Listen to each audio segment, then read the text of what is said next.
শিক্ষা খাতে প্রশাসনিকভাবে তদবির বাণিজ্য বন্ধ করার পাশাপাশি শিক্ষা মন্ত্রণালয়ে কোনো দুর্নীতিকে প্রশ্রয় দেওয়া হবে না বলে জানিয়েছেন শিক্ষামন্ত্রী আনম ও এহসানুল হক মিলন।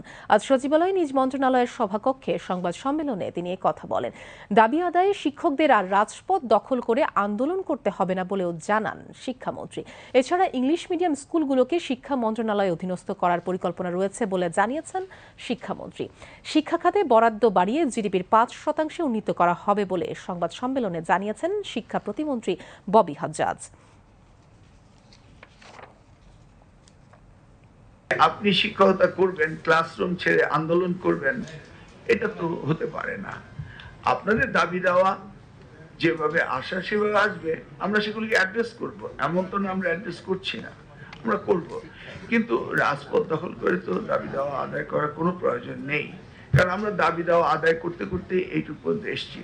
অতএব আমরা বুঝি কোনটা দিতে হবে কোনটা দিতে হবে না, এবং আমরা তাদের পক্ষেই থাকি, কারণ তারাই তো মানুষ গড়ার কারিগর। আমি আশা করি তারা আমাদের মেসেজ পেয়ে গেছে এবং পেয়ে যাবে, এবং সেভাবেই তারা কাজ করবে।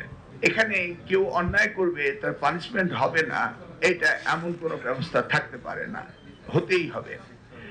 এনটিএসসি থেকেই ওই বিষয়গুলো আগে ওখানে আমি যখন করেছিলাম তখন এটা সংযুক্ত ছিল।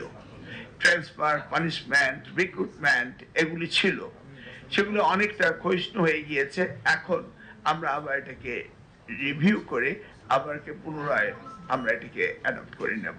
গত বছরগুলোতে শিক্ষা খাতে বরাদ্দ মোট বাজেটের প্রায় 12% আশেপাশে থেকেছে এবং জিডিপির অনুপাতে তা 1.5-2% কাছাকাছি ঘোরাফেরা করেছে। এটা একটি কাঠামোগত সীমা।